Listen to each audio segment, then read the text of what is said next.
So let us hop into our presentation. Everyone can see the balloon. We're good to go. Okay. Dun, dun, dun.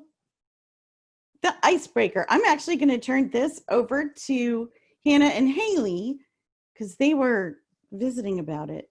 Should I put up the slide, Haley, that you just sent me? Yeah. Okay. Hi, everybody. I'm Haley. I'm also with WFSU. Gosh, Haley. It's like, see, I'm the forgotten child. she's a forgotten child. It's like, I just assume everybody knows. Haley, please introduce yourself. My really bad. Fun. I'm the education and engagement coordinator at WFSU. I took over when Hannah left, and then now I get to know Hannah and work with her too, which is really great because I heard great things about her coming in. So I've only been with WFSU for less than a year, so I'm still learning with all of you, but glad to be here. I can't imagine not having Haley now because she's just been amazing. And so thank you, Haley. Thank you. Okay, so this slide, we'll tell you more about it later, but first off, all of our work is very important to each of us in unique ways, and some of us had even just kind of touched on that during our introductions. So you don't have to respond right this second, but I want you to ponder and think about three individual words, three individual adjectives that describe what your work means to you. And just send those to me in the chat, and then I'm going to do something with them.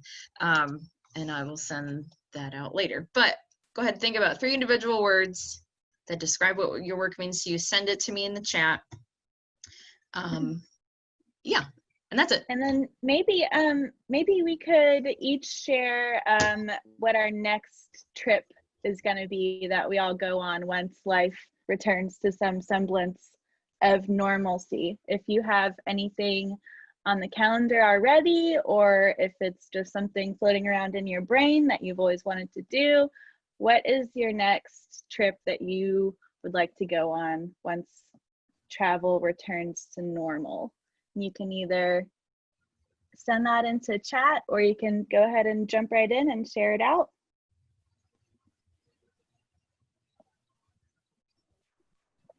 I know for me, I'll start. I want to go back to Ireland to graduate. So I'm hoping to get back there in the spring once I finished my dissertation and my program. So looks like Stephanie wants to go to Harry Potter World. I want to do that too. Me too. I want to go with you, Stephanie. Yeah. I'm ready to see some of the Maine coastline and a lighthouse up there.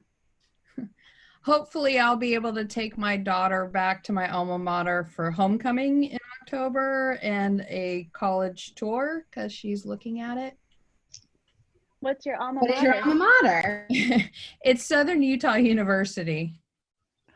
It's in Cedar City, Utah. It's actually a small school, but a really, really good school. And it's the home of the Tony Award-winning Utah Shakespeare Festival, and she's a theater major, so. I was just in Utah, Cersei. Where at? I went to Moab with my sister. Okay, Cedar City. Did you fly to Vegas?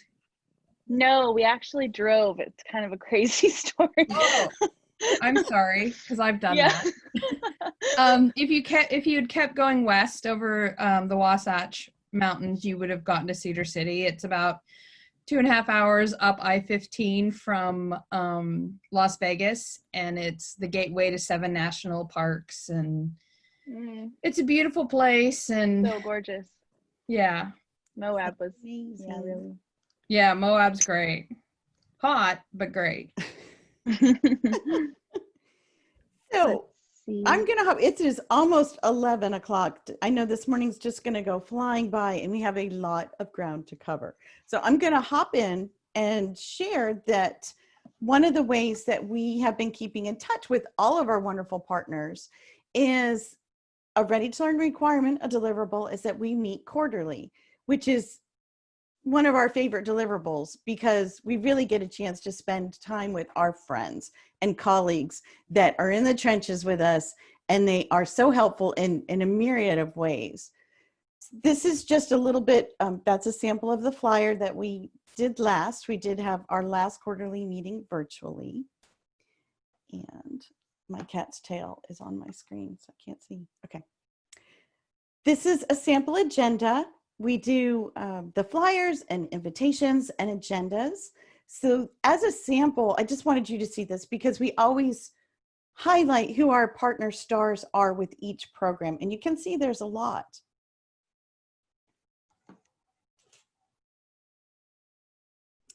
And I have to start with the Community Classroom Consortium. I'm trying to think. I know Stephanie, Sally, of course, our team at WFSU has been a part of the CCC.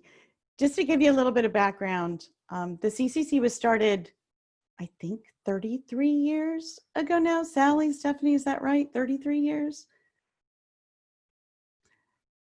It was started with a grant from the Smithsonian Institution to encourage like-minded informal educators to get together and plan events for families and teachers and just unify all of the folks that are working in that space in a community. I believe we're one of the last remaining from that original grant. And what a journey it's been, 33 years of education. Kim, do you want to share a little bit about the history too? 'Cause she served as president. Oh, you're muted still. Okay.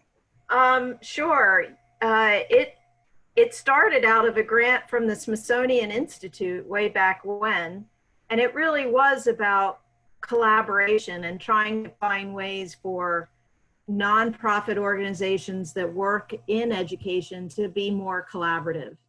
And I think they gave out like 20 grants, and at last count, we are the only remaining collaboration still in existence. And I would say that's come from highs and lows over the years. You know, like anything, it's only as good as the people who participate. And, you know, so we've had some periods when it sagged a little and we wondered if it was worth continuing. And then a new president would come in like Tasha and bring new life to it. So I would say overall, for the type of work we do, it's been such a helpful organization to be a part of. We all get to kind of put a microphone or enhance our work collectively and individually by being part of this group. So I appreciate Tasha's turn at leadership. She really breathed new life into this organization that's been so valuable to our area. It's been amazingly fun. And as you can see on the slide, one of our signature projects has been the Passport to Adventure. And every year we do something a little different as far as the theme. We collectively agree on it. And surprisingly, those themes kind of mesh together. Last year was the space one. Prior to that, it was nature. And then, of course, the year before that, we had an ocean themed one. This year we got a little bit, obviously it was a little bit crazy with COVID, but you will see, I'm going to share a slide about our summer challenge, that a lot of our CCC partners are now represented in our summer challenge. So the legacy continues, and this partnership is so strong and just makes life a lot more fun knowing that these friends and colleagues are there at our side to give us guidance and wisdom. This is, you actually, those of you that received a bag, you did receive a CCC bag that lists out some of the organizations that are part of this, and you'll hear from some of them today as well. You've already met Sally and Stephanie.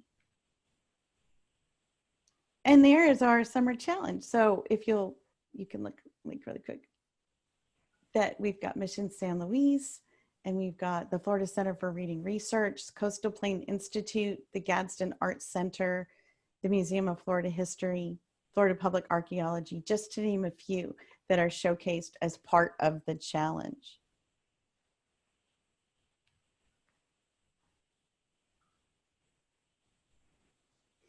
The next partner we're going to highlight is Leon County Schools. And sadly, our Leon County school folks have been engaged in virtual workshops this entire week, so they're not able to escape and join us. I'm hoping they still might hop on because they have been such a wonderful partner. But we do have Roshana, and Roshana can speak to that quite a bit too when we pull up her slide again in just a few minutes. We also, as you've heard from Misty, and we've already been introduced to Michael, they have also been amazing partners, and more slides to come. With Leon County Schools, we have done practically everything from our Ready to Learn repertoire with various Title I schools in our community. After school, in school, during the summer, they have opened their doors to us to work with their students and their families, and we just couldn't do this work without them. We are so lucky that they are a willing participant in almost everything that we come up with.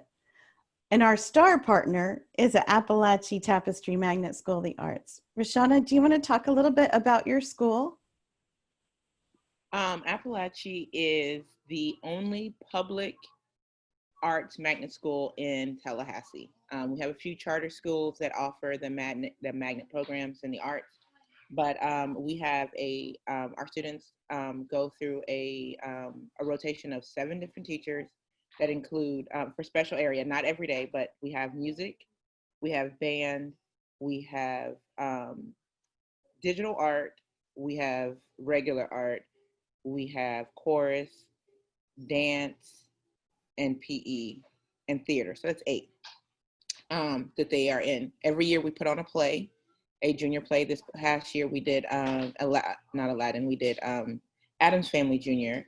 And before that we have done Aladdin, we have done Beauty and the Beast, we have done Susaku the Musical Junior, and they sell out. The kids are fantastic. They create the scenes,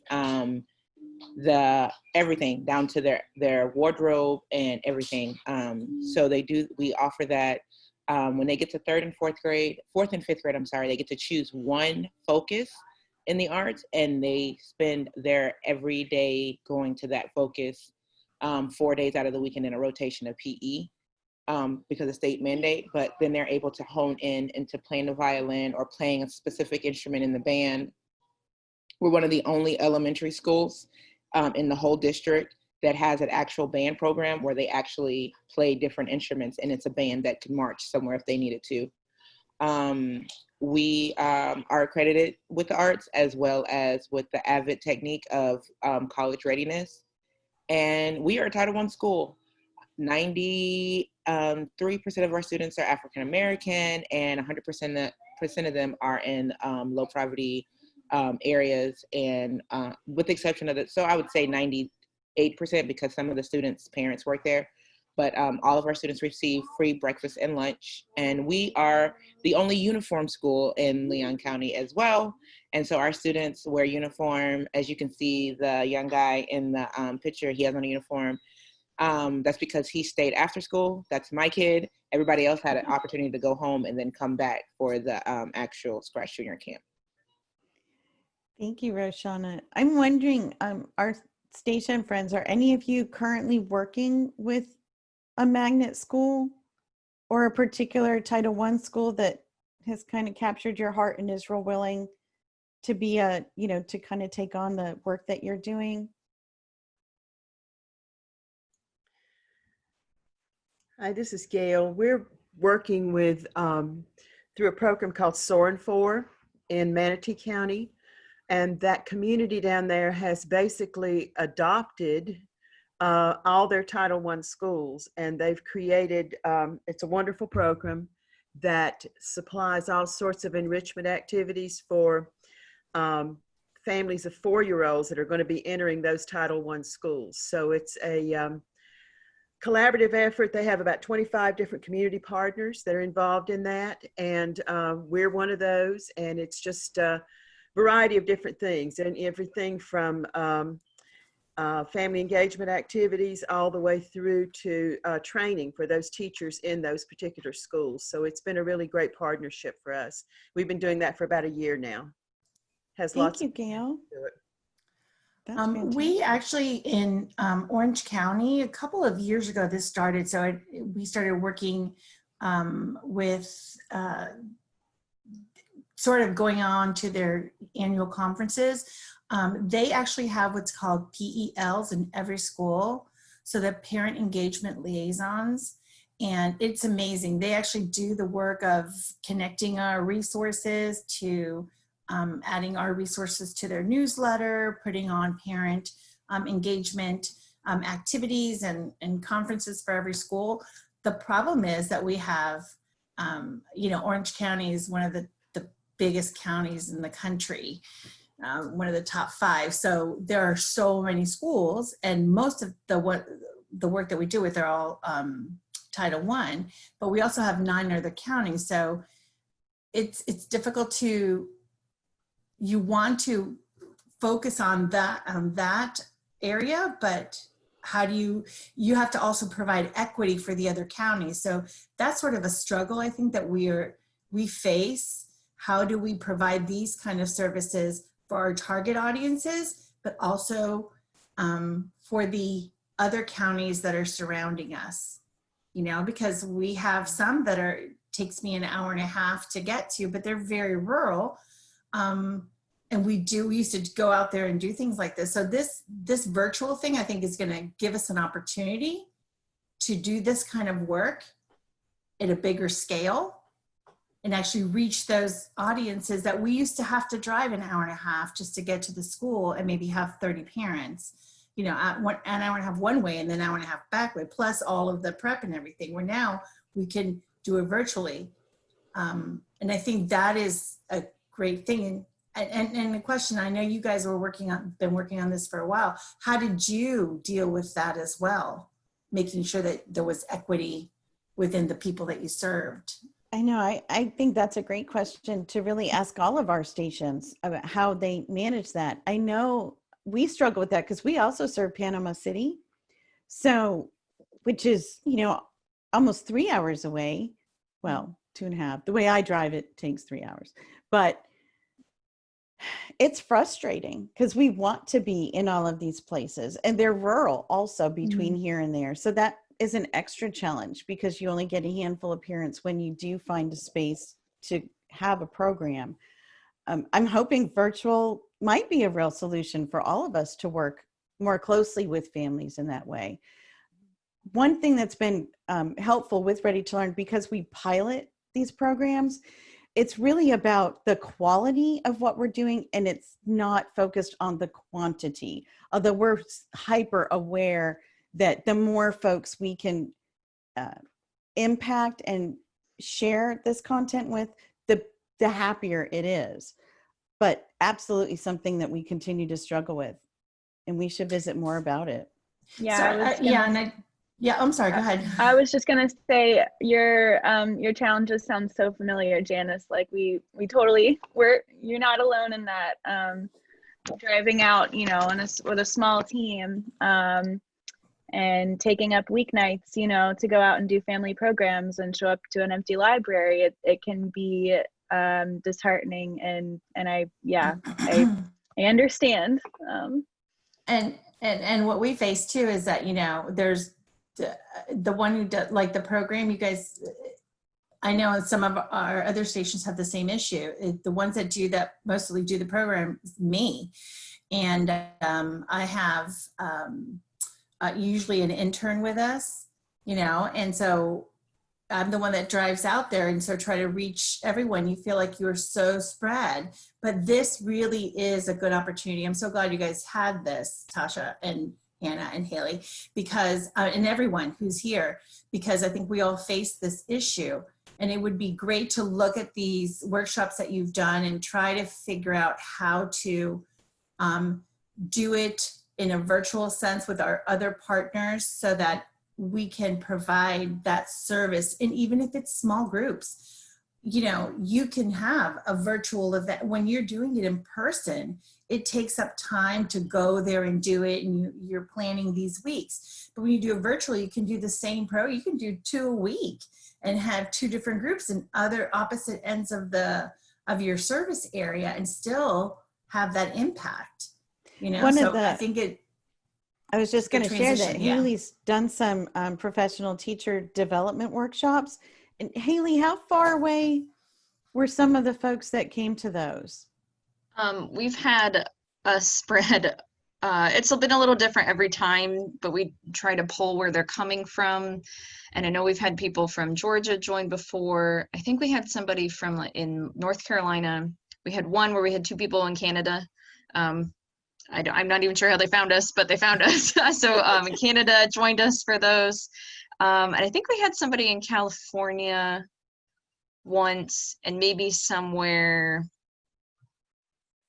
in the Midwest, perhaps. But yeah, we've had mostly in the Tallahassee area and kind of other Florida areas, but we've had a reach outside of that as well. We just finished our virtuals. Well, we're finishing our virtual series this week. We did a virtual make and take. So with a 3 series make and take, and our last one is Friday on social emotional learning, and some introductory things on Thursday, like you're doing, just to try to reach those people. We actually had somebody from Antigua. I don't know, but I know, I was like, hello, that's so great. But, you know, again, that I think is the way that it's going. And I'd love to talk with you more on just things you do, because we're sharing with other stations, and other stations are getting the ideas of how we can service all of our community, all of our partners, everybody's partner. Because really, if we're all really in the same boat and we're all trying to work together, it doesn't matter who we reach. If we reach a teacher in your area, you reach a teacher in our area, and we pass on the information. I always tell them, tell me where you're from, email me, here's my contact. I will hook you up with whoever is in your area. We're all doing a massive, a fabulous job.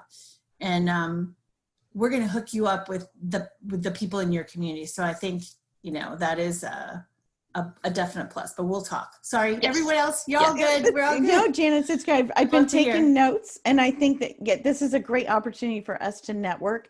And anytime we're doing virtual programs, no matter who, like I know Sally's done some virtual programs at the library, and Roshana's been a part of virtual programs, and we've been sharing them all out, because anyone that is able to join in, they will be richer for it.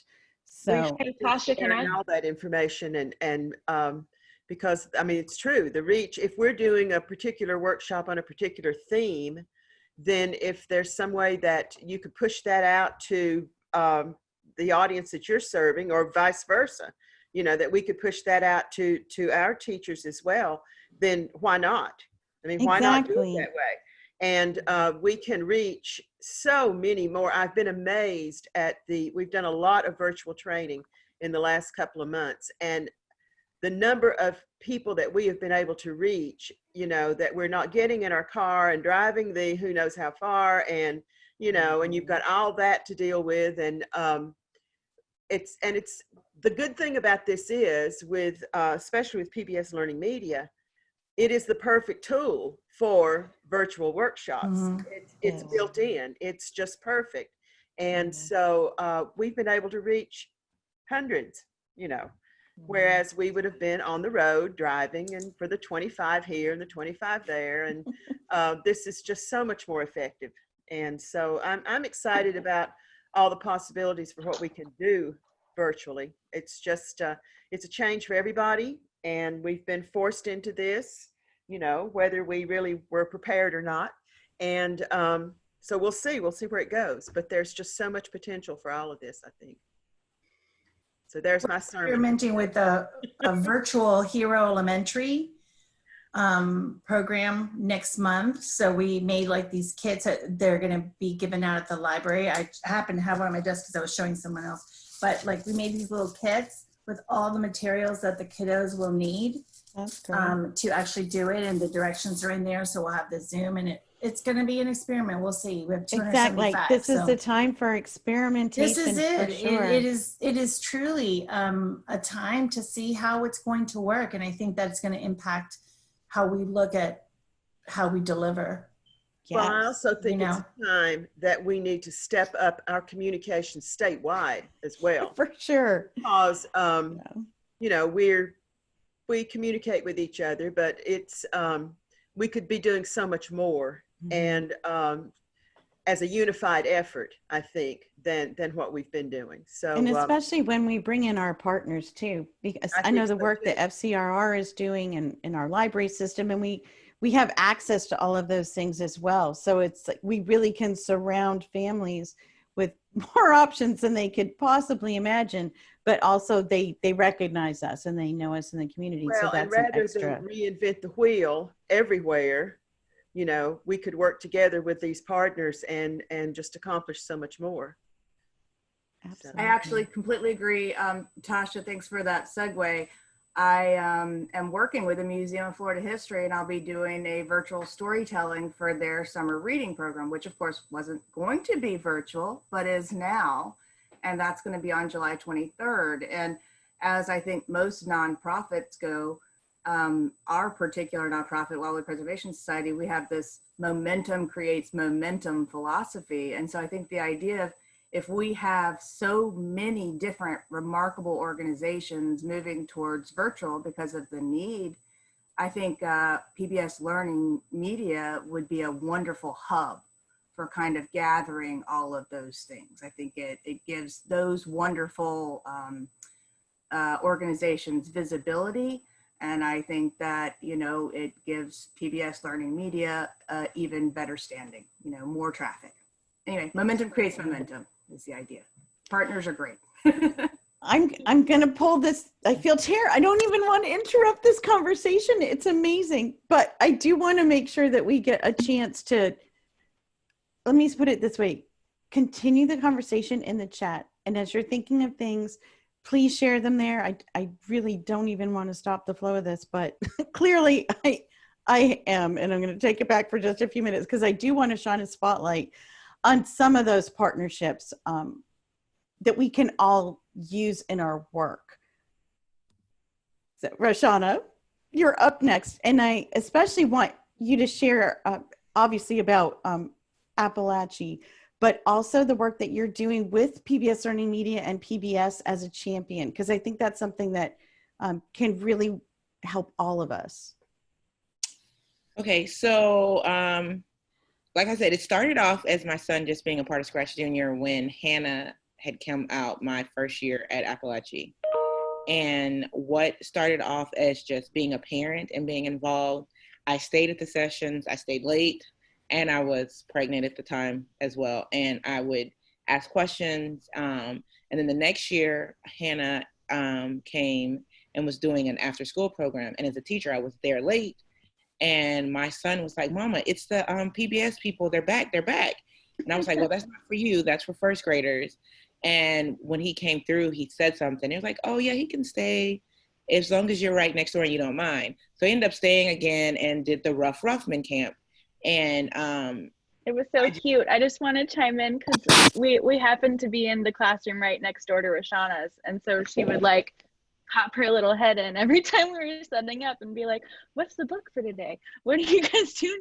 Like, and I always brought extras for her classroom to share with her own students. It was really fun. It's cute. And he loved it. And he loved the fact that they remembered him and so as I began to build a relationship with Hannah and just sharing with them how I was using the Scratch in the classroom, or even as I was math and science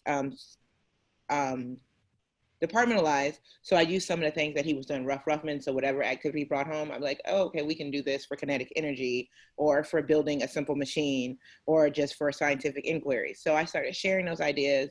And then that developed into a relationship of, oh, how do you feel other teachers will feel about this? And different things. And then they brought me on to do the commercial, the storytelling with Chris and how we use Scratch Junior and different things like that.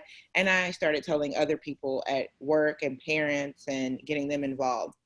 And then lo and behold, they nominated me in 2018 for ELC, and I didn't know what it was, and I was just excited. And then when I found out I was chosen, it blew my mind, because then I was taken from a local platform of working just with Appalachia, and I'd already started working with other schools in the county, with Pineview, other Title I schools like myself, as well as some of the schools that weren't Title I, that were not aware of the resources that were provided by PBS and WFSU. And so it took me from my home area, and then allowed me to do things on a national platform. I've met my cohort from across the country. We still talk, and we do things together. I have met many wonderful people with PBS kids and PBS broadcasting, such as Layla and Lavanya and Abby and Megan and many others who are not on the phone, who have sewn into me to even get out and do public speaking in front of people that I don't know, and to drive my vision for education and my goals for spreading. I've actually have dove deeper into understanding that my goals for educating students is the surface level, because I want to educate adults how to be better advocates and educators of students. And this platform has allowed me to do that. Within my 2-year plan with the ELC, my goal was to first start off slow and work with the community around me. So being a facilitator for RTL and the family nights, I was able to work at different schools in the county and create that bridge between home and school, and home resources around the neighborhood, the library, and such things as Be Your Neighbor Day, and those different things that we do throughout the year. Our Halloween activities we do at the station, recruiting parents and family members to attend that.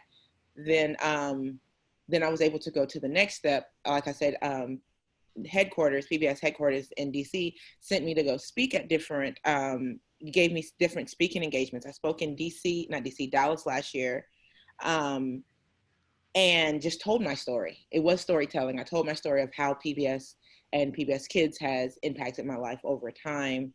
And then this year, the goal was to keynote at the Ready to Learn conference and talk about the different things and my goals, and then be able to lend myself as a resource to other stations, because that was something that Tasha and I had been working on, was having the Ready to Learn conference just be a spinoff, a turning point for us, so that we could work closer with other stations moving forward, and being I think it was you who said it, Gail, that we work together more often and use the resources we already have, and what works, what doesn't work, and we go ahead and communicate that on more often, or even coming together and presenting things when time and funds allot. But it has been a really, it's been fun, and my work is not done. I had to present a 2-year plan for it being an ELC, but my work is not done. It's going to go beyond this, and I'm even doing more things for DC. We have something coming up in August, and I'm really excited about that. And I'll be sure to make sure that we share that with all the stations here, so that you can share with your local school districts, and because it's gearing them up for technology, while distance learning, as well as the social emotional learning that we have to maintain while we're social distancing. Thank you, Roshana. You are such a jewel for us, and now a jewel for everybody. So please, do you reach out to her, reach out to us. If we want to do something virtually with Roshana that we can invite teachers to, where she can share her story and how impactful that is to have it come from a classroom teacher to another classroom teacher who's also a parent, who's also an early learning champion. It's such a powerful message, and she has a lot to share. Thank you.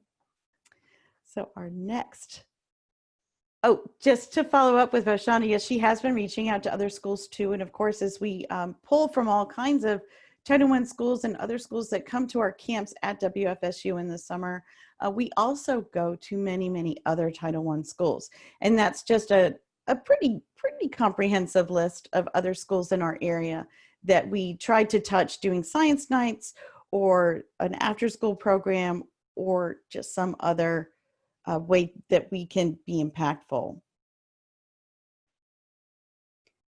I wanted to throw this slide in. Midtown Reader is a wonderful, obviously, commercial bookstore, but they have been a fantastic partner in a lot of different ways. They were not able to be here today, but just a reminder that all of us have bookstores near us. Some are large, some are small, and they have been such excellent partners. Just this past holiday season, a Midtown Reader created a book tree where the different ornaments on the tree were different students' names from both Astoria Park and Riley Elementary. And each of those children was given the gift of books, and they're beautiful books. And we got to be elves delivering those. And another way that was just such an incredible experience with partners. Just a little wrap up with Leon County Schools. I imagine that all of us tend to work with the county that our station is in most often. Gail, I think you are working with a county that's not right there where your station's located because they've been so open. I'm curious if that is the case. Are you all working with mostly the county that you're right in? Or are you able to be deeper in another county that's just not that far? We actually vary, and this goes back to what we were talking about before. We cover a very large area, which a lot of people do, and we follow the opportunities. You know, it's that's what we have to do. We have a small staff, and so wherever the opportunity leads us, sometimes we think we're going in one direction, and then an opportunity comes up. Excuse my cattail in front of the screen.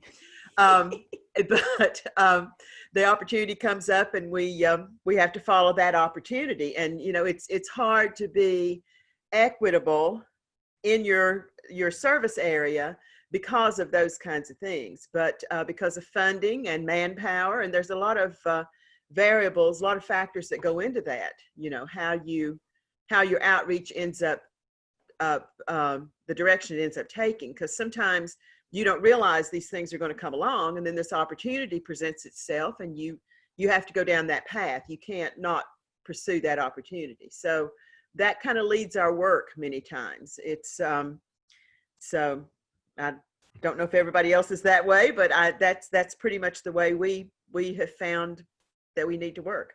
Mm-hmm. Mary, Cersei, some other friends, is that what you've experienced as well?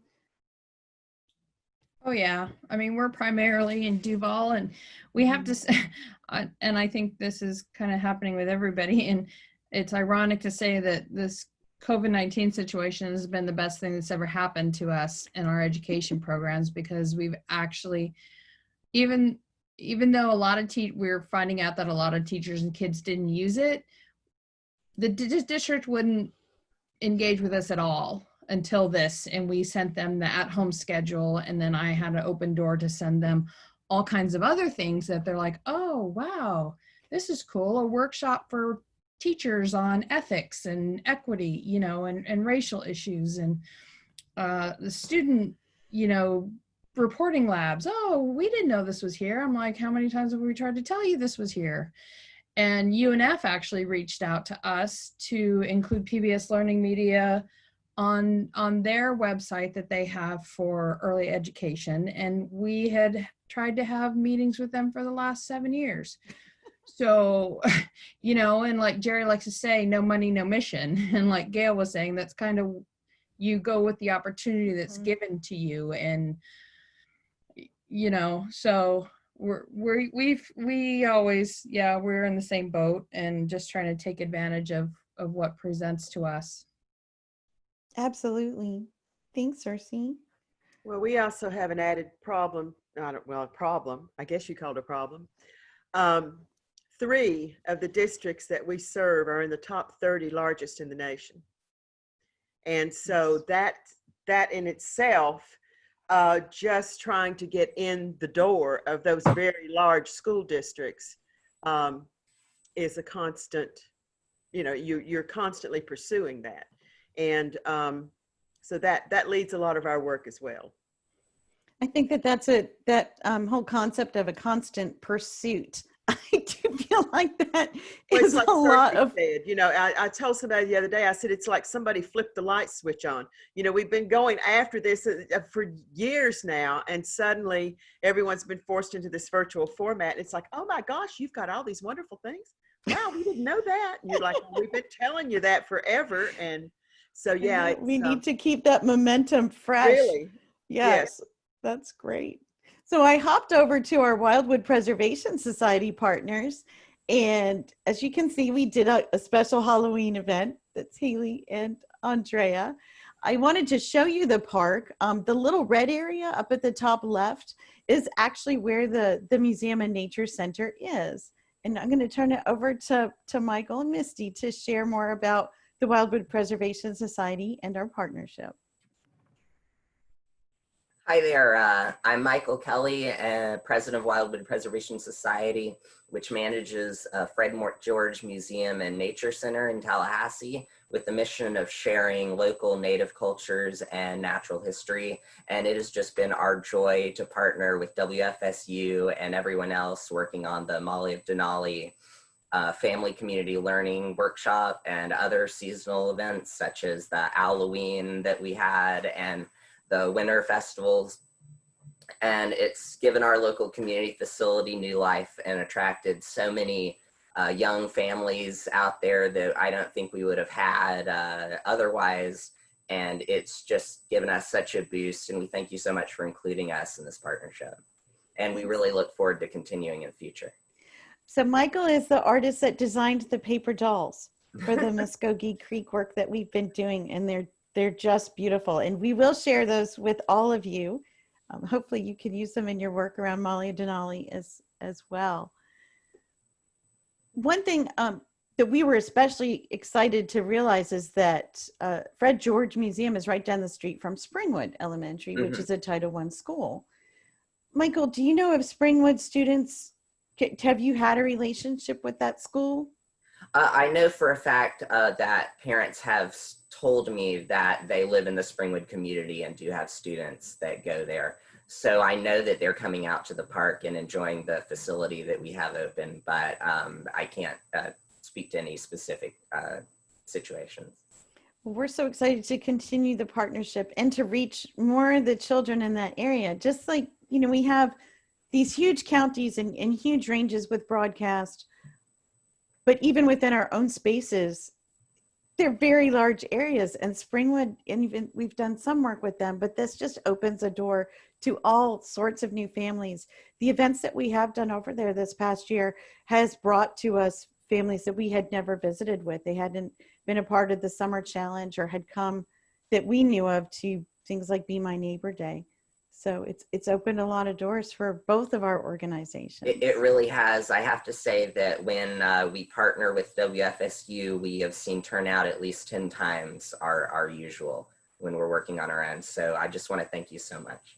That's great. Thank you, Michael. Thank you, Misty, too. We love WFSU. And with the work that Misty has done through Fred George, but it's also extended out to other partners as well. As Misty just said, she'll be doing the story time virtually with the Museum of Florida History.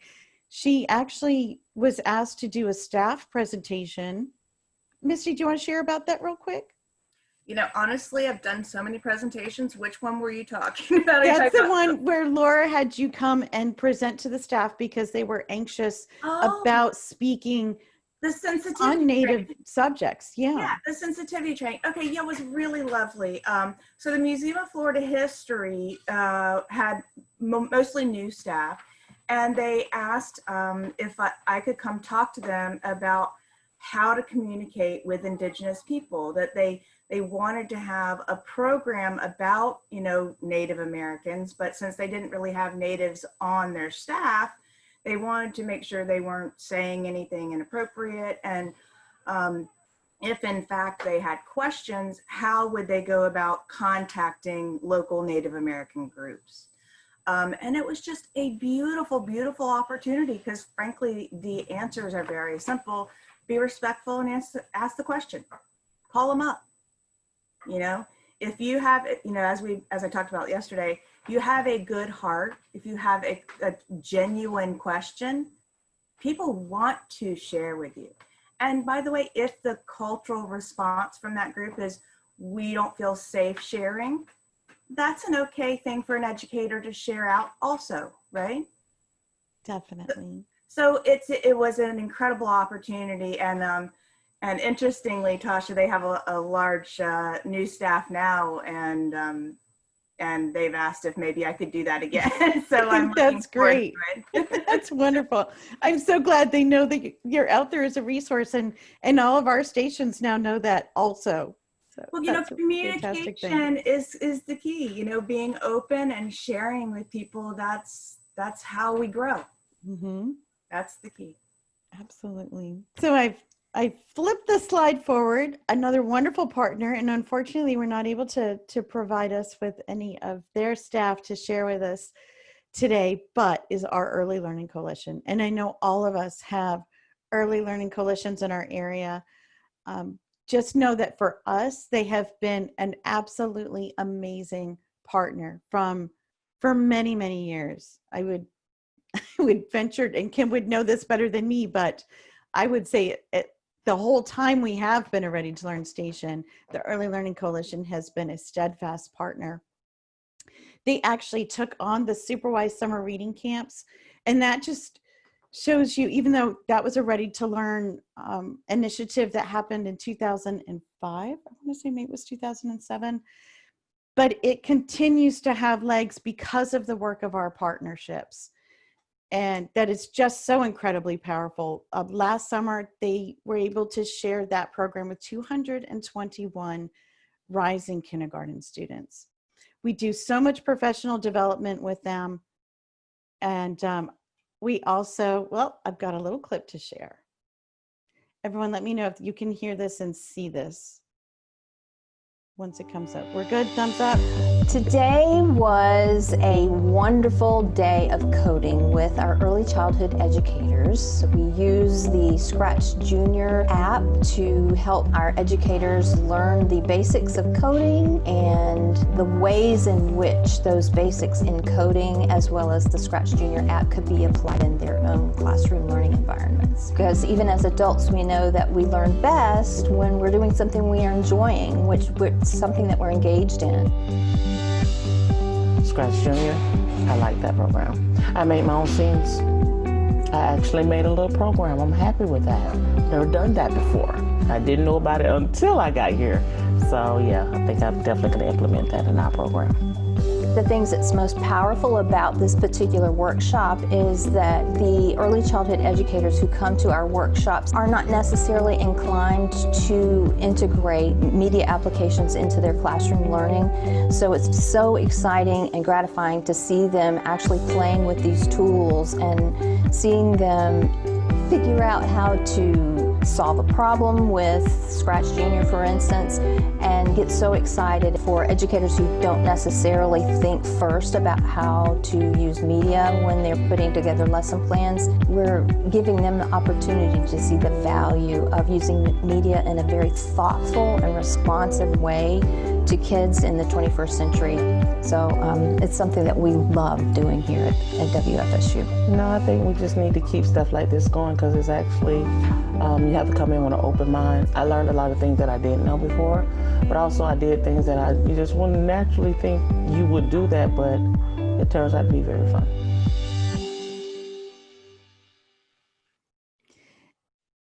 We are so proud of those early child care providers because in the time they've worked with us, many have embraced technology, and it's super exciting. India, who did some of the visiting there, has been coming to Haley's workshops. So she's embraced technology in a way we never even imagined, and she's carrying that forward with us. It's just fantastic. I wanted to share too that yes, of course, we are a Ready to Learn station, but when we have other opportunities like Sesame Street and communities, all of our partners rally around that as well with us. So it just expands what we're able to share with them. I'm going to turn it over to Haley right now. So she's going to share a little bit about the virtual workshop series. Yes, hi. Sorry, I have been working on this thing in the background as I'm listening. So, hi, welcome. Welcome back, Haley. So we, right when quarantine hit, we had a workshop planned like that week. we were asked to go into quarantine the week of spring break. We had one for the following week, I think. And so this was one of our first responses that we could think of that we could do virtually. And so I have been developing various professional development workshops for educators, early childhood educators, and then also we invited parents to join us throughout quarantine to learn about our resources, PBS Kids resources, PBS Learning Media resources. Can you go back, Tasha? Oh, sorry. I thought you were talking about how your flow of it already. Okay. No.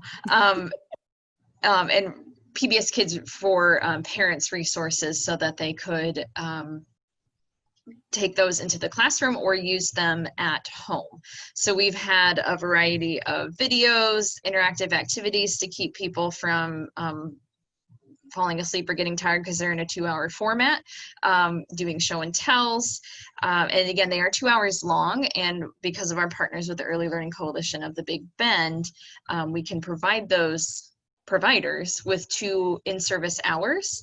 And then we've also been giving certificates to everybody, but also people who are outside of the Big Bend region so that it is proof of performance that they had done this and they can turn it into their local institutions that could credit them as well. Now we can go to the next slide. So this is just a quick blip into a workshop overview of a past workshop that we did. So we do an introduction and polls. This one we did specifically, this was our last one that we did before we took a break this month. So this had all of our summer resources that we could find. So we looked at PBS Kids Summer Adventure, the Summer Learning Collection. I do a thing called Show and Tell where it's an activity they could do at home with their kids, but I don't have enough time and we don't have enough time to do it together. So I do it ahead of time and record it or take photos of it and share it with them. Then we do an at-home activity. So we usually try to do at least 1 or 2 of these, and it's something between like a scavenger hunt or a way to share out something that they've done. So I think what we did in this one was we gave them 5 minutes to come up with a water table, and how would you create a water table with the materials that you have at home and that you could use at your preschool or at home. Then we went through PBS Kids After School Adventure, Between the Lines, Early Reader Collection. We highlighted our partners at the Florida Center for Reading Research and all the wonderful things that they have to offer to keep up literacy throughout the summer. Then we did another show and tell. I talked about PBS Teacher Line since we were doing a break through June. We're going to be picking back up towards the end of July. And then we wrap it up. And then I think the next slide, Tasha, is... Yeah, so this is just a quick look at like one of the slides. So this was talking about the dinosaur train part of the PBS Kids Summer Adventure that is on PBS Learning Media. So we just went through this and talked about the various things that you can use.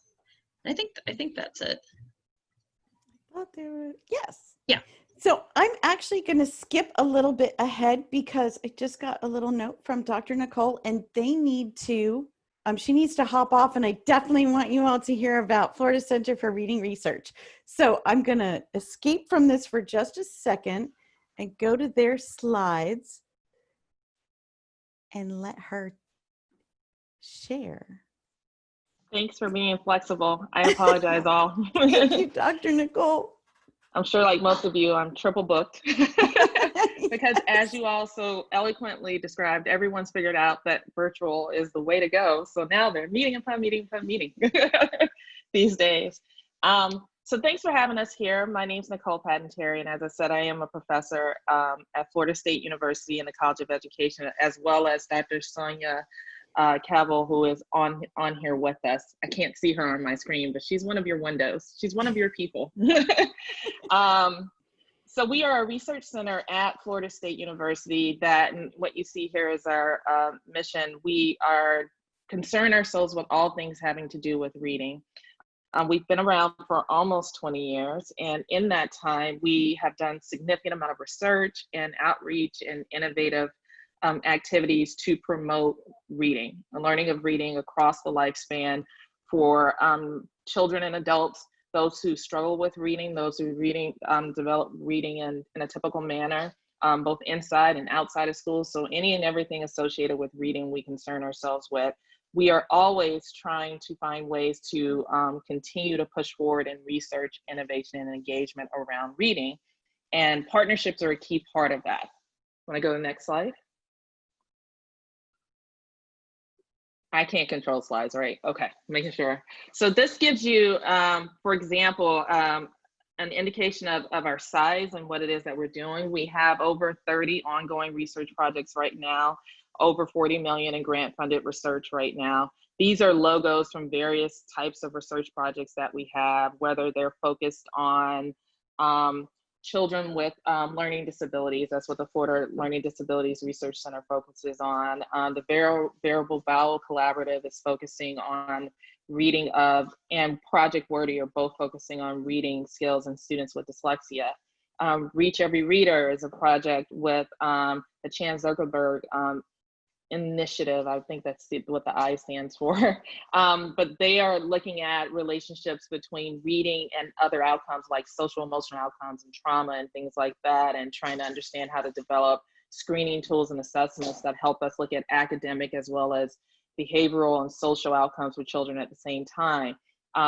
Core Knowledge Language Arts is a study that actually Dr. Cabell works on, that's looking at early curricula that are designed to improve knowledge in young children. So we're doing lots of different things around reading across the age span.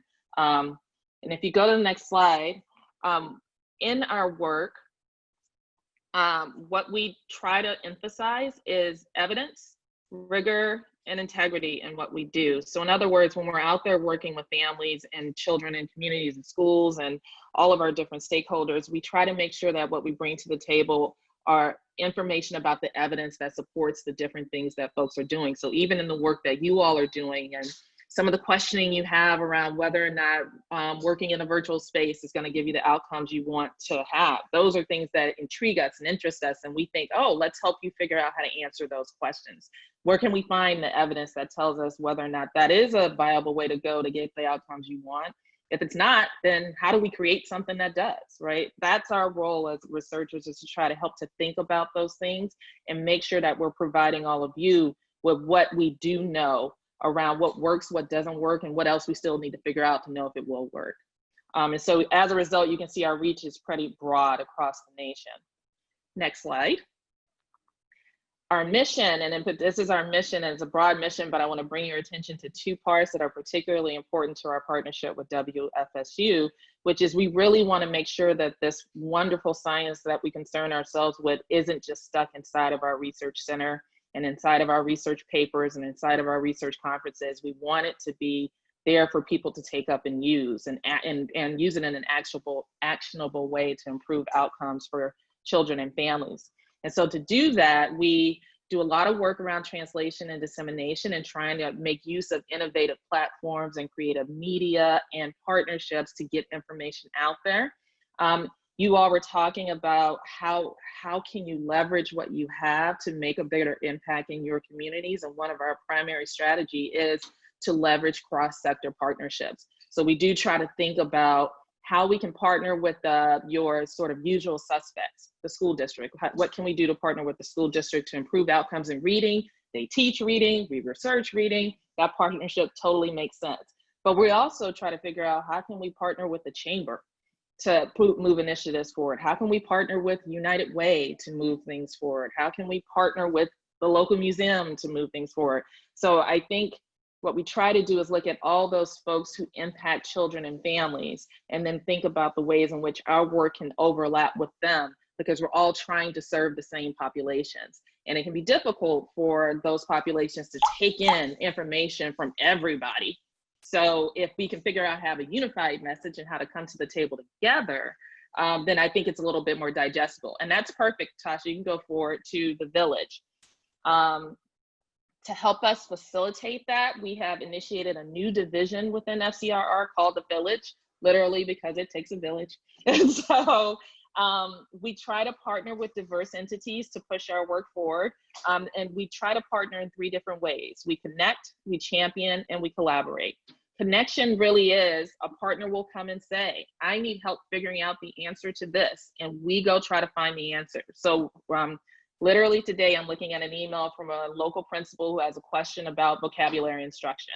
I am sending an email out to all of my colleagues to see if I can find that answer so that I can connect her to the evidence that she needs to make a decision around how she's going to teach vocabulary. Championing is a lot of what we do with WFSU. They have a lot of programs already available, a lot of things they're already doing and to support children and families. There is absolutely no need for me to come in and create a new program. I just want to get on their agenda, right? I want to come in and try to figure out how it is that I can work with them, take whatever resources I have to bring to bear on using what they already have in place and improve outcomes for the same children and families that we're all trying to serve. So we do a lot of that work together. And then now we started to move into collaboration where that's where we have very specific questions that WFSU might want to answer, or for that matter, that we might want to answer, and we try to work together to do that. And so one example for that we've been talking about that we haven't gotten to yet because COVID hit, but I know it's coming back around, is this notion of co-viewing.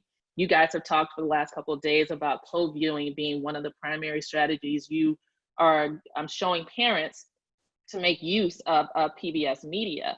We want to know if co-viewing is working in terms of changing outcomes positively for children as well as for families. Nobody's done that research, but we can come together to do that research together to not only learn if it's working, but how it's working and what is it working on and what are ways that we can improve it to work on other things if we want to. So that's one way that we try to collaborate together in a much more in-depth way to push new ideas forward together. So if you go to the next slide, you'll see different ways in the last, I think 12 months that we've been working with WFSU. So we were a part of the Summer Challenge, as you guys just talked about. Be My Neighbor Days, we show up for the Be My Neighbor Days. We have on our website activities that were designed for teachers to deliver reading and reading related instruction to children from pre-K to 5th grade. With the advent of COVID, we've initiated a campaign called At Home with FCRR, where we have people who are members of the FCRR community making videos demonstrating to families how they can take those activities and do them at home with their children. And so we made At Home with FCRR a part of the Summer Challenge, for example. So that's one way where we're both working together to push these things forward. And then we're even, what you see Meet the Helpers, I know you guys talked about Meet the Helpers before.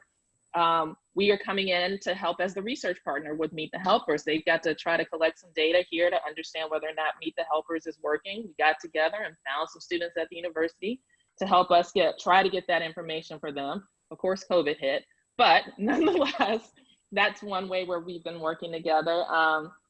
And even with something like the Bright by Text program, where you guys are sending out text messages to families, we happen to have a researcher, Dr. Cabell, who's on this line, who actually did a multi-million-dollar funded study on texting parents. And there was a lot that they learned from that study around what texts that parents pick up, how it moves outcomes for children and families through this text messaging research.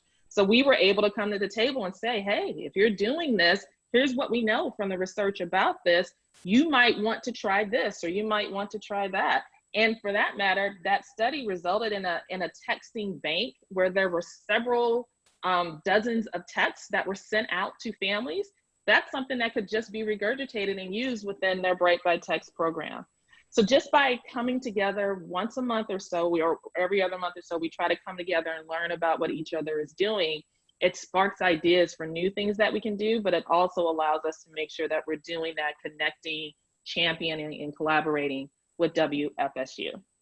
So those are the different ways that we as a research center within a university work with an entity like WFSU to push forward their outcomes and ours as well. And I would say that I think it's been really, really great for both of us. And I think, I'm looking at Tasha, I think she agrees. And I'm like grinning from ear to ear, because to be a part of your village is just, I don't even know if I have the right vocabulary at the tip of my tongue, because you provide so much wisdom and guidance. With Ready to Learn, there's a lot of research, and there's other research that other stations have been taking on, and to know you are there literally holding our hands to help us unpack what that looks like, what it means, and next steps that we can take, and how we can take this huge wealth of knowledge that you have and share it out to the community, using everything that we have to do that as well. It's just a brilliant partnership, and we are so, so thankful to you and your team. Sonia. And I would add, I think that at least from our perspective and the way that we do this work, it's so helpful for us too, right? I think for a lot of times when people think about researchers and universities, we are very often stuck in our researcher world. We're often in those silos, because the way that you guys are talking about the grind that you are under to do the work that you're doing, we do the exact same thing. And a lot of times you just put your head down because you've got to push forward. So I think one of the ways that we benefit from partnerships like this, and why I really do value them so much, is it makes you put your head up, and you go talk to real people and find yourself in situations with real schools, with real children, with real families, because that's why we're doing this work. But sometimes the connect isn't always so readily available to you in the day-to-day. So it's nice to step out, and it's nice to help others apply what it is that we are working our butts off to do to what they're going to do on Tuesday. And then learning from that to enrich what it is that we want to do. If we find out from you and from all of your work that there's an urgent need and none of us are working on it, that's something. We've got to figure out how to make sure that the research that we're doing is actually useful to what you guys are concerning yourselves with. Because we really do believe this research, the research is here, it is a public good. That's who we are. We are stewards of a public good. And so we're making sure that happens in real time through these partnerships. So it means just as much to us as it does to you, truly. And that's so clear. I mean, we are all in the business, like PBS overall, we are about literacy. We are, if you have to have those core ingredients in those recipes to be able to do all of the science and the math and all of that as well. So it's at the heart of both of our missions. And I'm thrilled that you all are here today to share this out with our Florida stations and our CPB and PBS teams, because I do think the work that we're doing and the partnership that we have is something that I'd love to see replicated, across our country, and definitely here in Florida, because you're here for all of us. Yes. And I will say, we put our emails in the chat. So if you want to reach out to any of us, please feel free to. And I also will say, I encourage you to think about across the state. You all have colleges and universities in your backyard where all of you are. So and many of you, the station exists at a college or a university. And I can't say that I can guarantee, but I'm almost certain there are people like us in those universities. We just got to get you to them, right? And get you guys together and help them champion you, right? Help them connect with you. Because like you said, we're all concerned with literacy. We're all concerned with language. We're all concerned with social emotional learning. We're all concerned with that. So I think if we can start, even if you can if that's one thing I could take away from this, let's start looking in your local colleges and universities. Those people are there and they would love to work with you. That's great. Thank you so much, Nicole. Thank you, Sonia. Thank you. And we'll visit with you again soon. The village has a meeting coming up, I think. Yes, we do. We got to talk about Kayla. We'll give you a preview. On your screen. You see something that says AR Chronicles. That is a comic book that we're writing. That's a group of us write at FCRR through the National Center for Improving Literacy, which is one of the many centers that is associated with FCRR. We have initiated this work, which is developing a comic book focused on Kayla. She's the protagonist there. She is a third grader who is just learning that she has dyslexia. And so it's emerging from her, and she's trying to figure out how to deal with it, how to cope with it with her teachers and with her families. And so we're writing that comic for the audience being elementary school age children, so they can read it too, but also for their families who might be working with, or who might also be struggling with how to support their child with a disability.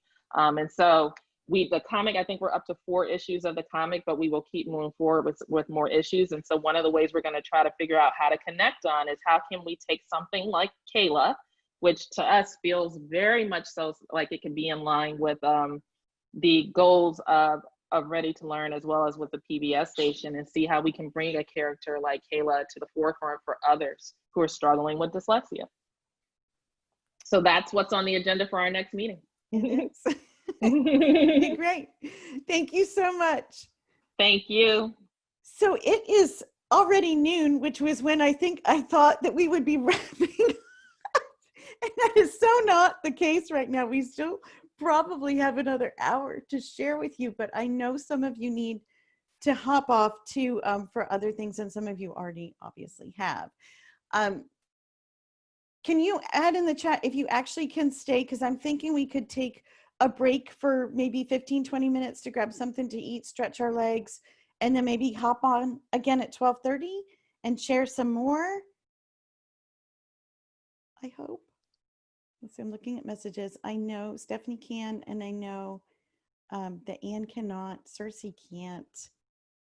Sarah can for a little bit.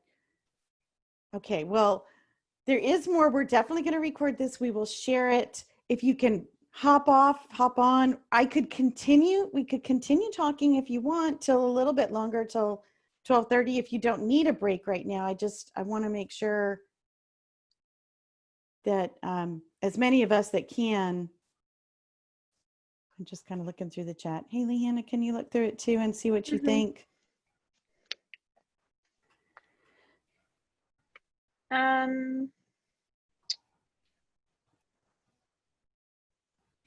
All right, I think let's try to do another 20 minutes, and then we'll see how far we get with the presentation, and then if we can keep going with whatever we miss, we will. Let me go ahead and hop, because I saw that Pam can stay with us for like 20 minutes, so let's take advantage of that.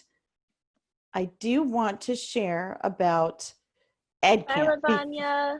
Before Bye, Megan. Before everybody takes off, let me just share this little video, because this is what we want to do next for next steps, is about EdCamp. And this was a video that we were able to do that explains about it for those of you that haven't had any experience. It's a little bit long, but I think it will be very helpful for what we're planning for July with our group. So here we go.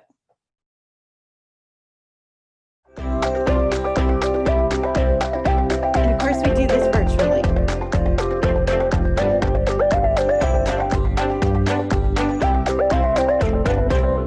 My first ed camp, we went down the stairs and through the woods to get to the studio, and you just kind of sit wherever. And so I sat down, and there was a speaker speaking, and they were kind of telling what the process was. So tonight, it's going to be a little bit of a mixed model, all right? We throw Post-it notes at them, and they start writing, and then they... Oops, so sorry. If I click on anything else other than this, wherever. So tonight, it's going to be a little bit of a mixed model, all right? We throw Post-it notes at them, and they start writing, and then they bring up all their Post-it notes with their topics and ideas, and us as the organizers then arrange all of those different Post-it notes into topics. That was neat for me to see, because it was like, no, they're really taking what we say, and we're really going to talk about those things, because, you know, we go to conferences and they say, we want your input, but they really don't. Not all the time. So that was nice to see it in action. Oh my goodness. I am really not. So sorry. Always guessing and telling. That was nice to see it in action. we had to take a step back as trainers and as organizers and as coordinators and listening to what they want instead of always guessing and telling them this is what you should be learning.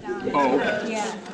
So using the term facilitator is a big no-no, and even using that word in a lot of teachers' minds, it brings to picture or brings to mind conferences where they are up in front of the audience presenting something with a PowerPoint and with props. But with something like Ed Camp, there's none of that. It's all conversation, and so we started using the term conversation starter. Let them have their freedom to do what they want to do. So I don't know. Is that a question? Yeah. Which makes it much more clear that you're not facilitating a session. You are simply prompting conversations and keeping the discussion moving within your session and group.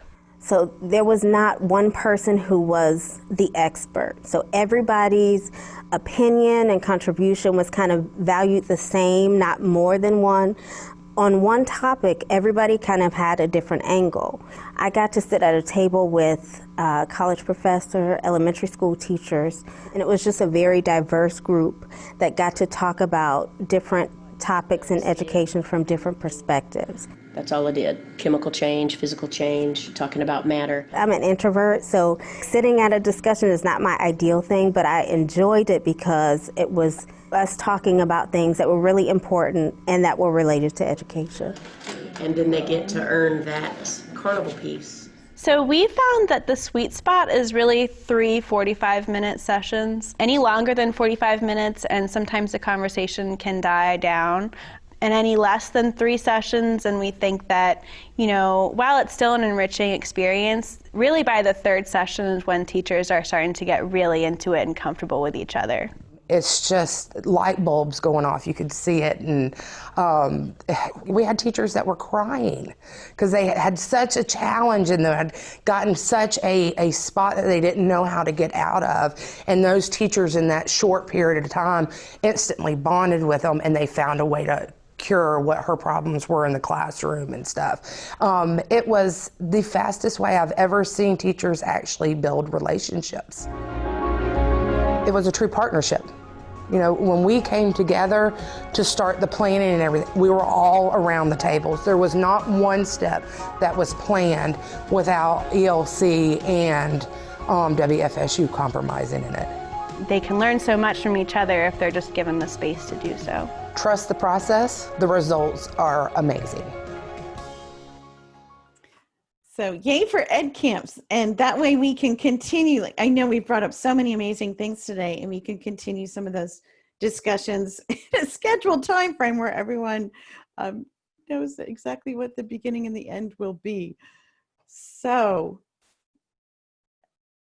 quick little visit about Bites and Books. I don't think we have any of our partners on here, but this is one of our signature partner programs that we work in 5 different counties, which is an extraordinary thing for us to do. It's a great touch where we use lots of different programs, but many ready-to-learn programs, and have a quick little share about that as well.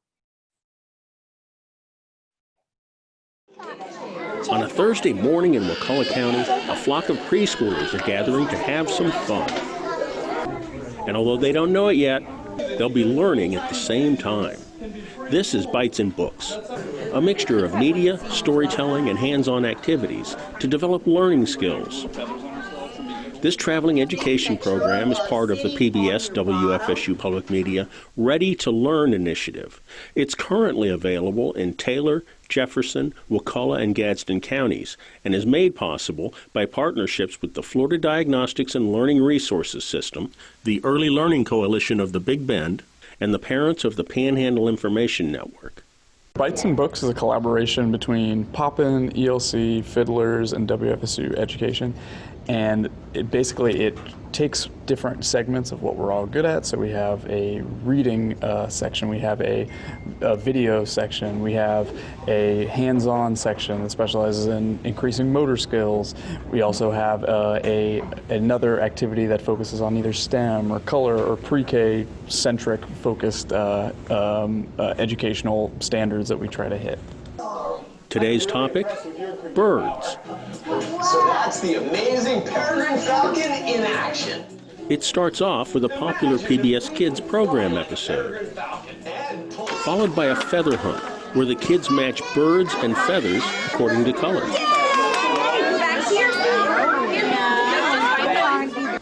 A book reading. Bird can be yellow. And a nest building activity.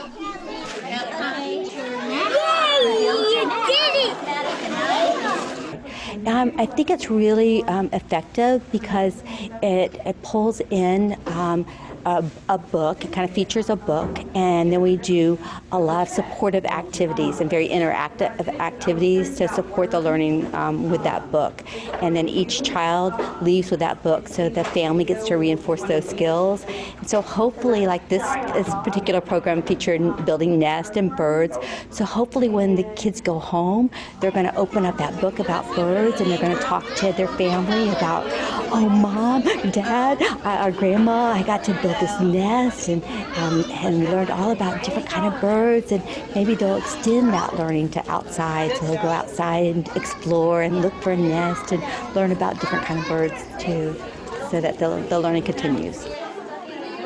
This is the first year we've had to partner with WFSU and Poppin and Fiddlers, and it's been an amazing experience from the get-go. Very well organized. Students thoroughly enjoyed the program. An engaging activity, combined literacy with hands-on learning, which is pretty much what our pre-K program is all about. Teachers that I've spoken to like it a lot because primarily it gives them an opportunity, because a lot of these teachers are like overworked and they don't have a lot of time on their hands to do kind of these extra activities that they would want to do. And so allowing us to come in, kind of be the reinforcements, kind of show up once a month or once every other week and say, hey, we have these materials, we have these activities, we're here for your kids and you get to be a part of it, and it's not a lot of pressure on you, and we can essentially just kind of neatly fit into your lesson plan and help them out and have them have a good time too, because they have a blast, whether it be making bird nests or having a dinosaur parade or whatever it may be. They have a great time as well as.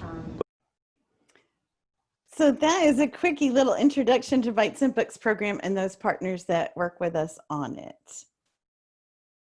And we did take it virtually as well, and it's been very successful. These are just some of the themes that we've done lately with our partners. It will resume, I think, in August or September. Some more information about that soon. We're still kind of figuring that out in this new virtual world. Sally had to leave us already, but I wanted to share that our library, as I'm sure it's true with all of you, they are an amazing partner.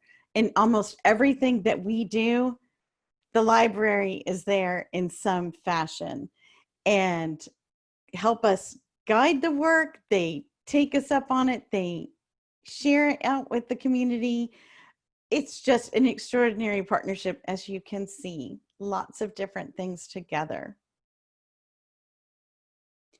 Stephanie, are you still on? Okay, yes, I am. Sorry. Great. I have to mute it in case the mailman comes by. One dog is anti-mailman. The other one got nervous and just climbed into the bathtub. So who knows what's happening with the dogs. Okay, so I am the education coordinator at the Florida Historic Capitol Museum.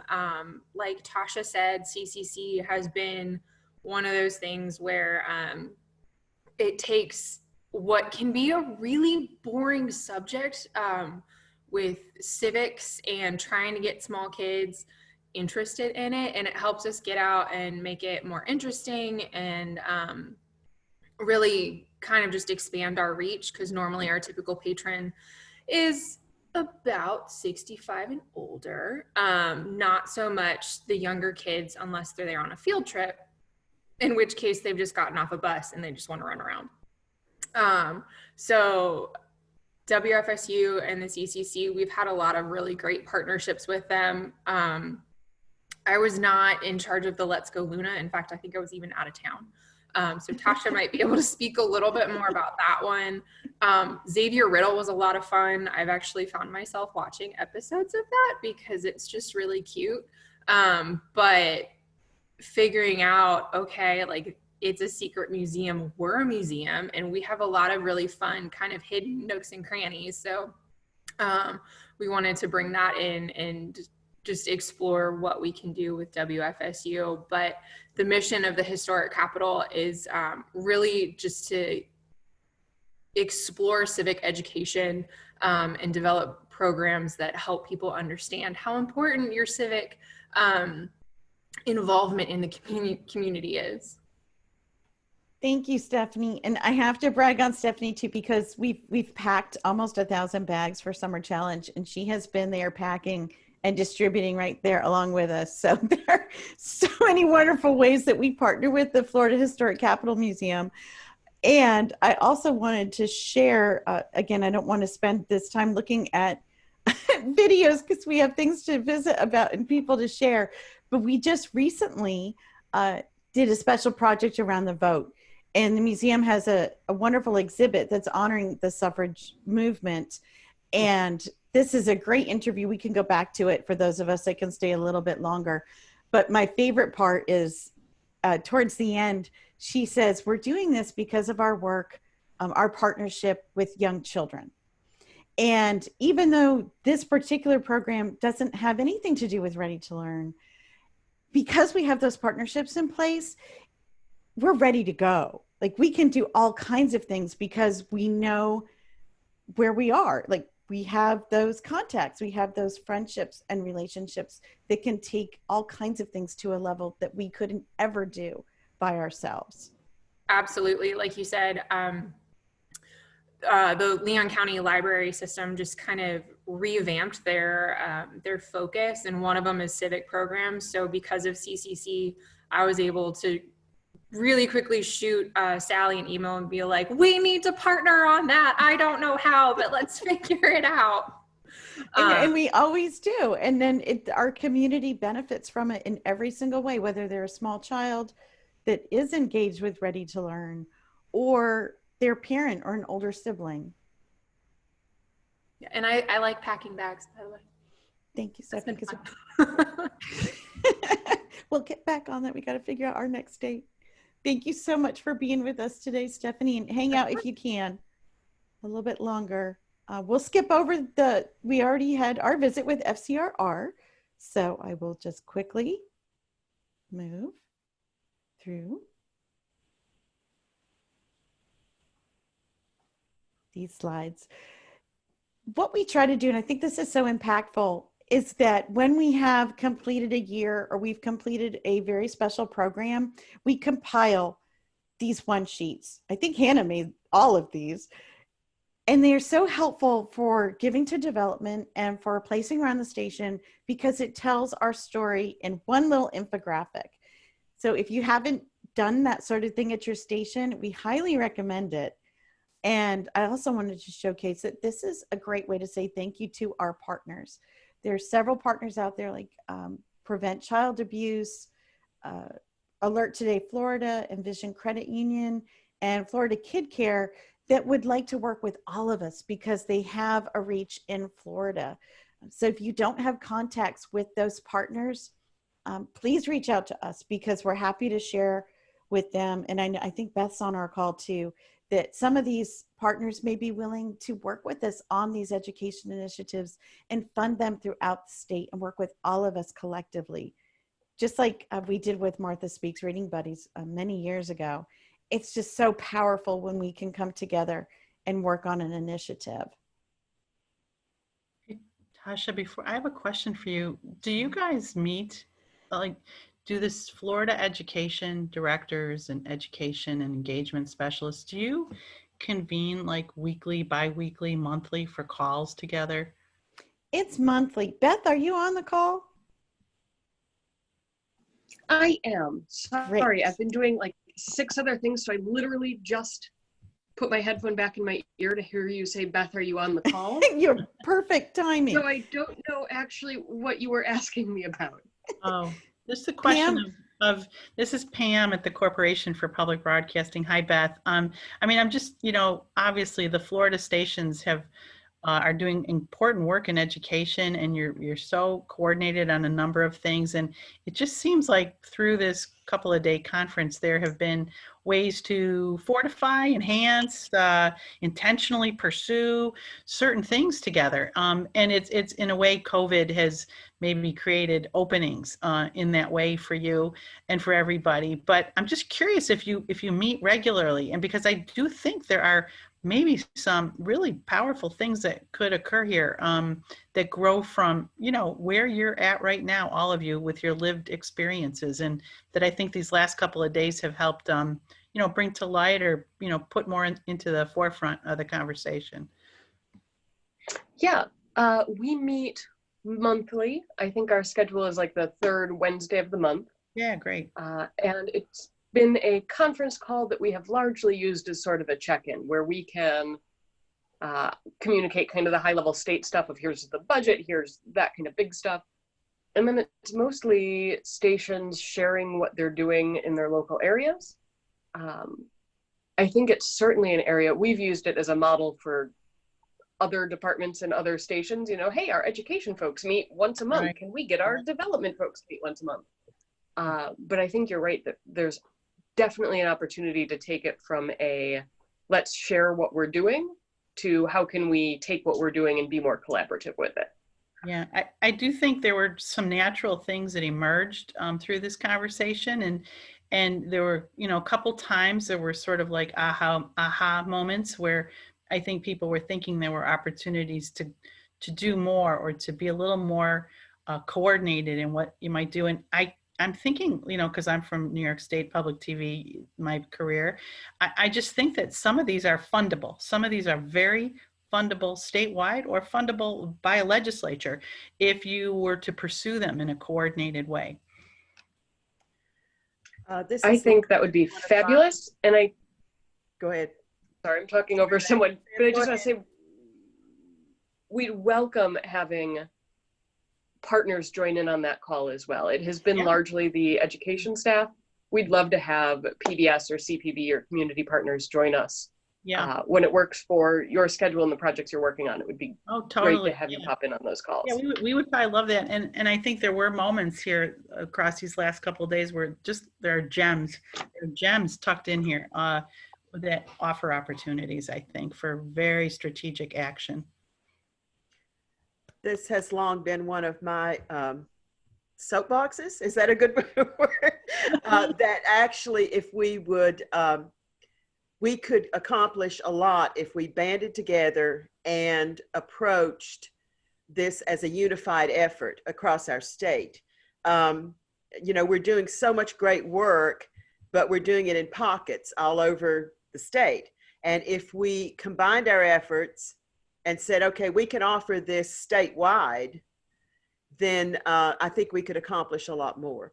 And we have worked together in statewide projects before, and we didn't kill each other or anything, so that we was all pretty survived. fun. And I think there's a lot of potential for that, especially with this we go back to this whole virtual platform again. Virtual this has opened up all kinds of new possibilities of things that we may not have thought of before. And I just think it's an exciting time. As bad as Cersei said, as bad as it is that this is what brought us to this, right? There's a lot of potential for what we do to really be showcased and make a difference. Right. Okay, Absolutely. off my soapbox now. We're all on that soapbox with you, Gail. I think it's fantastic, and I'm so thrilled to have everybody, so that we're talking about this, and that Beth does convene us every month, and we will, I think, be able to change that and make it even more robust in the months to come because of these opportunities and being together and sharing in a way that we haven't been able to do in a very long time. Yeah, I mean, I would, I see the slide for Bright by Text. That's a very, that's prime for statewide use. So too is, when you think about just even think about national organizations, I'm going to use an example, the organizations that do home visitation with parents as teachers, hippie groups like that, they have been trying for years to figure out, how to use media or how to be more virtual. And I think in a way, us too, right? We enjoy the hands-on face-to-face work with our families, but now we have this very interesting opportunity. And if you were to look at different models of different groups or organizations trying to do more virtually, you'll be a leader of that field, with whatever you might pursue in Florida. It's so true. I mean, we've always been of the mindset that you use a little bit of media and then you turn it off and you go do things and you learn things. And that's what we are masters at that. And now is the great time to showcase that and teach other people that this is a really great recipe for success in learning. Yeah, the hybrid model too, right? Yes.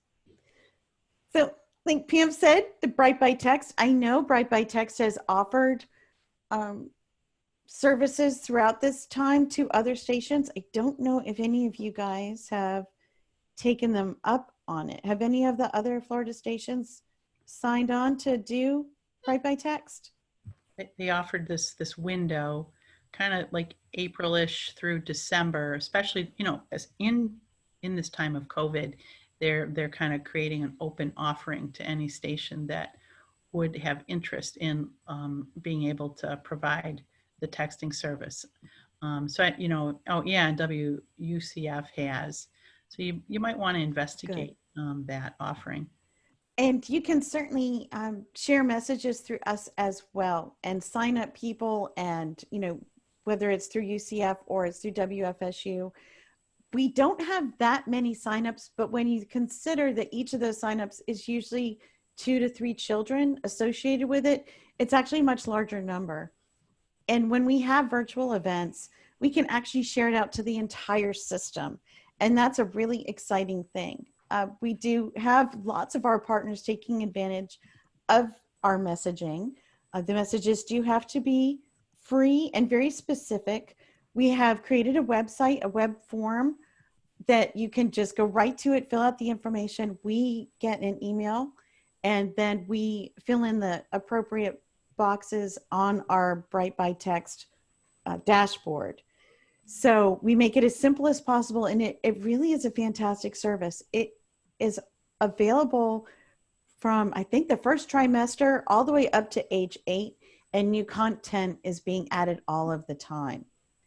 So it really is a wonderful service. And PBS Kids is one of the content partners, and through the Ready to Learn initiative, we've been helping to build and boost and add more content to the system that provides activities for home and ideas for home using our programs as a catalyst. It's really, and even sign up for it yourself and check it out and see what kind of messages. If you don't have a little person, just make an imaginary one. I have an imaginary 2-year-old. So, and it's great to get all those messages, and I click through a lot of them to just see what they're about and sharing the information. I am pretend pregnant, and I get a lot of updates about my developing baby, which I forget about, and then I get them and I'm like, oh yeah. Oh yeah, I could share this with my pregnant friends. So exactly, yeah, it's a lot of fun. There's great content on there. So yay, we're to the slide where it was going to be sharing. Tasha, real quick, Janice asked if you could go back one slide so she can get a screenshot of that. This one? I think so. Okay.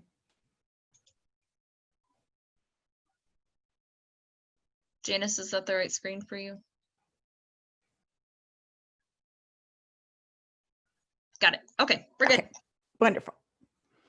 So here's all of our stations that are, with the exception of WSRE, they were not able to be with us for this conference, but the rest of us are here, which is great. And I'm so happy that we were able to share throughout this morning and take a little bit more time with one another. And I know there's a lot more for us to share about. That being said, next steps, we shared about EdCamp, and we're hoping to do that in July or maybe August. And I think Haley has a poll. Do you want to hop in on there? Do you need to take control of the screen? Because I did not put it up. I'm still muted. Sorry, I was just talking to myself. You need the EdCamp poll. Yes. Yeah. Launching. So these are our, obviously, dates that we're thinking about. Yeah, just let us know if one of those might for you in the future. I just like muted myself mid-sentence.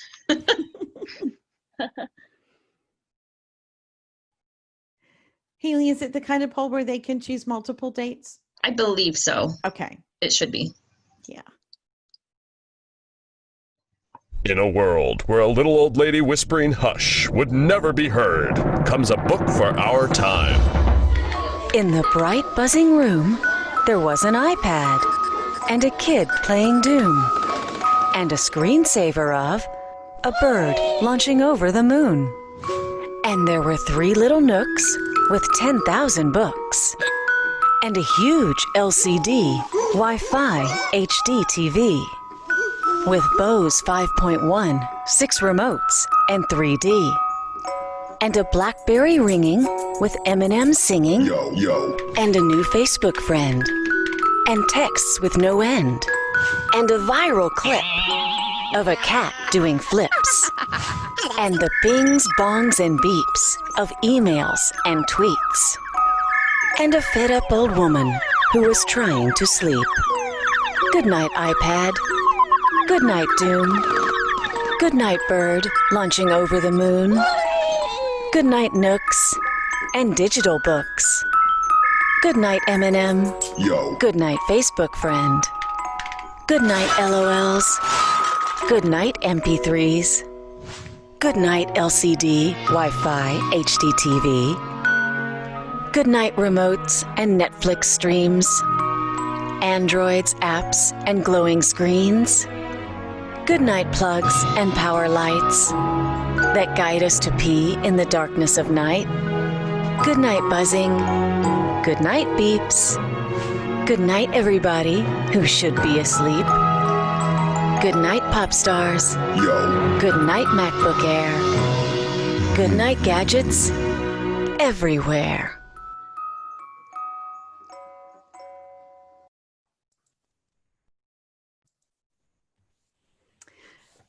Thank you everyone so much for being a part of this amazing virtual conference. I do want to pull up the slide. Haley, did you mail it to me or is it easier for you to take control and share your screen? I'll just go ahead and share it because I sent it twice. Okay. Just a second if you want to unshare your screen.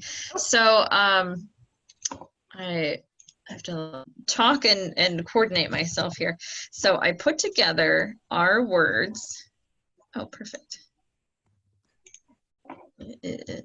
I put together our words in a special heat map. So word heat map, and these are all of our words that we talked about right at the beginning. So I couldn't decide. There were these 2 versions, so I just put them together into one. So this is all of our work, what it means to us in each of our unique individual ways. And if you aren't familiar with heat maps, the biggest words are the ones that were said the most. So I'm just curious, what words stuck out to you when you first saw this? The very first word you saw? I think I saw important. Important, yeah. Community. Community. And Yeah. engaging. Engaging. The one I was, and again, both of these are kind of similar in how they're set up. It was just this one didn't have community and this one didn't have important. And I thought both of those were important words to have. But I really liked how fun was said multiple times. Equity was in there as well. Innovative, because we're all, as we're talking about and learning about right now, trying to innovate the work that we do. And I thought this one was interesting, the one in the top right corner. it kind of reads as a sentence. We are connecting, challenging, and engaging community in an innovative, fun, and equitable way. So it's kind of reads as like a weird circular sentence. But I thought this would be a nice way to close out what we've been talking about. Absolutely. Thank you so much for pulling that together, Haley. That is just lovely. You're welcome. That's why I was half spaced out for part of this. People were messaging me and I missed it. So sorry. I'm so sad to see everybody have to go. It's been so much fun to see everyone's face and to share and to learn about what you're doing. And I want to know even more about what everyone is doing. So for us to meet again is going to be incredibly important for us to all to learn, to keep learning and sharing one another and take steps together moving ahead. So thank you. Thank you. Thank you, everyone. Do look for a survey because we want your feedback about this conference. And I think we should do this again in some fashion and topics and all that kind of